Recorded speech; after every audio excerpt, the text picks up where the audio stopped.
आज हम बात करने वाले हैं सिर्फ और सिर्फ उस नेता के बारे में जो बिहार के नए मुख्यमंत्री बन रहे हैं। बिहार के राजनीति में जो नाम सबसे ज्यादा चर्चा में है वो है सम्राट चौधरी। नीतीश कुमार जी के इस्तीफे के बाद बिहार का अगला मुख्यमंत्री अब बनेंगे सम्राट चौधरी। आज हम उनके जीवन की पूरी कहानी, राजनीतिक सफर, परिवार, शिक्षा, विवाद, उपलब्धियां और भविष्य की संभावनाओं पर विस्तार से बात करेंगे। दोस्तों, सम्राट चौधरी कोई साधारण नेता नहीं है। वह बिहार की ओबीसी राजनीति के बड़े चेहरे हैं और बीजेपी के ओबीसी फेस हैं और अब बिहार के पहले भाजपा मुख्यमंत्री बने हैं। लेकिन उनका सफर आसान नहीं रहा। पार्टी बदलते रहे, विवादों में घिरे रहे, लेकिन हर बार मजबूती से उभरे। तो चलिए शुरू से समझते हैं। सम्राट चौधरी का जन्म 16 नवंबर 1968 को मुंगेर जिला के लखनपुर गांव में हुआ था। उनका असली नाम राकेश कुमार है, लेकिन राजनीति में वो सम्राट के नाम से मशहूर हो गए। परिवार पूरी तरह राजनीतिक है। पिता शकुनी चौधरी बिहार के दिग्गज नेता थे। 7 बार विधायक और सांसद रह चुके। वो सेना में भी रहे थे, फिर कांग्रेस से शुरू होकर समता पार्टी और बाद में दूसरे दलों तक गए। मां पार्वती देवी भी तारापुर सीट से विधायक रह चुकी हैं। यानी खून में राजनीति घुली मिली है। घर का माहौल ऐसा था कि बचपन से ही सियासत की बातें सुनते रहे।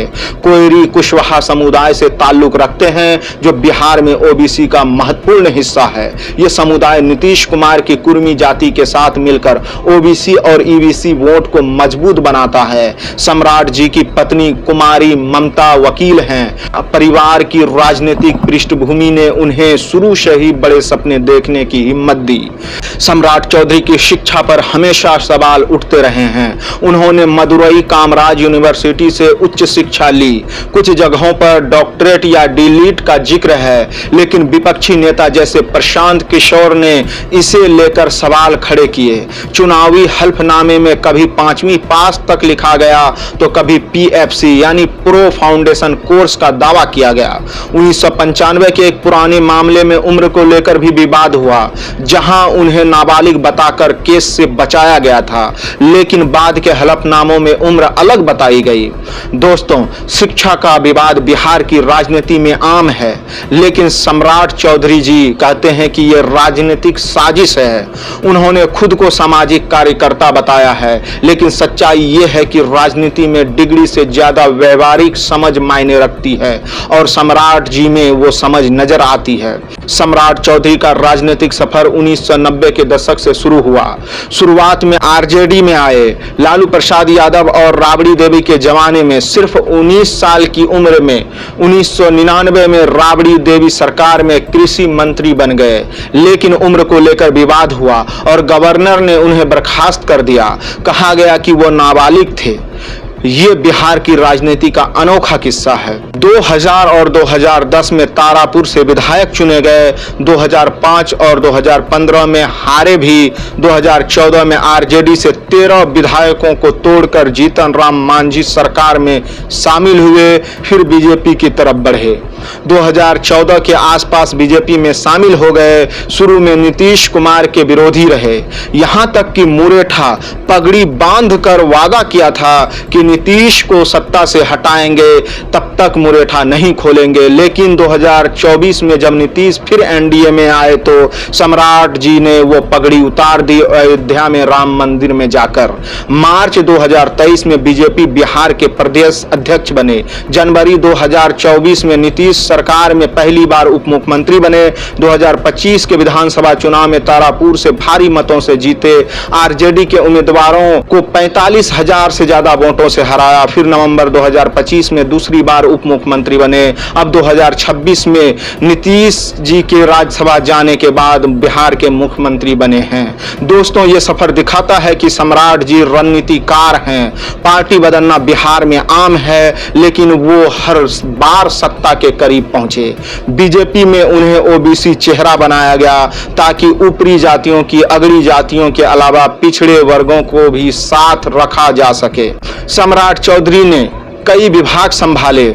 1999 में कृषि मंत्री रहे, 2014 में शहरी विकास और आवास मंत्री रहे, बाद में पंचायती राज, स्वास्थ्य विभाग आदि उनको मिला। 2024-25 में वित्त मंत्री के रूप में 2.79 लाख करोड़ का बजट पेश किया। बिहार के इतिहास का बड़ा बजट।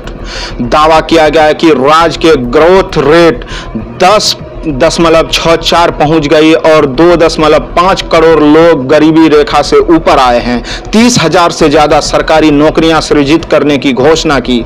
उप मुख्यमंत्री और गृह मंत्री के रूप में कानून व्यवस्था पर फोकस। पहली बार बीजेपी को बिहार में गृह विभाग मिला। उन्होंने अभय ब्रिगेड जैसी योजनाएं शुरू की महिलाओं की सुरक्षा के लिए। पुलिस में सुधार, जनता दरबार, फास्ट ट्रैक कोर्ट्स पर जोर, पटना मेट्रो प्रोजेक्ट के लिए 200 करोड़ का ऐलान किया। दिल्ली मेट्रो रेल कॉरपोरेशन को प्राथमिकता कॉरिडोर सौंपा। उनके समर्थक कहते हैं कि वह योगी मॉडल ला रहे हैं। अपराधियों पर सख्ती, बुलडोजर एक्शन, लेकिन विपक्ष कहता है कि यह सिर्फ दिखावा है, असली समस्याएं बनी हुई हैं। सम्राट चौधरी के करियर में विवाद कम नहीं है। 1995 के तारापुर में 6 लोगों की हत्या के मामले में उनका नाम आया था। 2010 के हलफनामों में शिक्षा को लेकर विरोधाभास आया था सामने। राहुल गांधी और दूसरे नेताओं पर विवादित बयान दिए। आरजेडी तोड़ने का आरोप है उस पर, लेकिन वो कहते हैं कि ये सब राजनीतिक हमले हैं।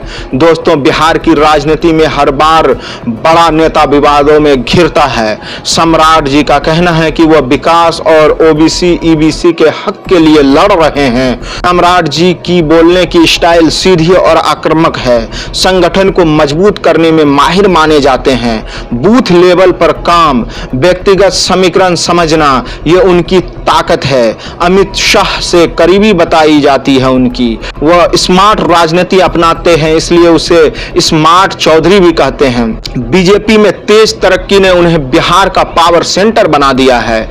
बिहार के मुख्यमंत्री के रूप में जो है अब सम्राट चौधरी आगे बिहार के लिए क्या करते हैं, ये देखने वाली बात रहेगी। ओबीसी फेस के रूप में वह कुशवाहा कोयरी वोट को साधने की कोशिश करेंगे।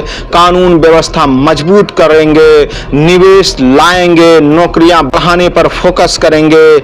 अगर ये करेंगे तो बिहार आगे जाएगी, लेकिन चुनौतियां भी बड़ी है। बेरोजगारी, माइग्रेशन यानी पलायन, शिक्षा, स्वास्थ्य का स्तर, जातिगत तनाव। विपक्ष आरजेडी और तेजस्वी यादव उन्हें बीजेपी का चेहरा बताकर हमला करेंगे। क्या वो नीतीश मॉडल को आगे बढ़ाएंगे या नया एजेंडा लाएंगे, समय बताएगा। लेकिन सच्चाई यह है कि बिहार को अभी भी सच्चे विकास की जरूरत है, जहां हर वर्ग को बराबर मौका मिले, भ्रष्टाचार कम हो, युवा राज्य में ही रोजगार पाएं। दोस्तों, सम्राट चौधरी का सफर दिखाता है कि बिहार की राजनीति में धैर्य, राजनीतिक और जातिगत समीकरण कितने महत्वपूर्ण हैं। वह आरजेडी से शुरू होकर बीजेपी तक पहुंचे, उप मुख्यमंत्री बने और अब मुख्यमंत्री बने हैं। आपको क्या लगता है, सम्राट चौधरी बिहार को बदल पाएंगे?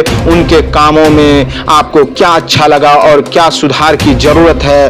कमेंट सेक्शन में अपनी राय जरूर शेयर करें। अगर वीडियो पसंद आई तो लाइक करें, शेयर करें, चैनल को सब्सक्राइब करें और बेल आइकन दबाएं ताकि ऐसी विस्तृत जानकारी आपको सबसे पहले मिल सके। आप हमारे साथ यहां तक बने रहे, इसके लिए बहुत बहुत धन्यवाद। जय हिंद, जय भारत।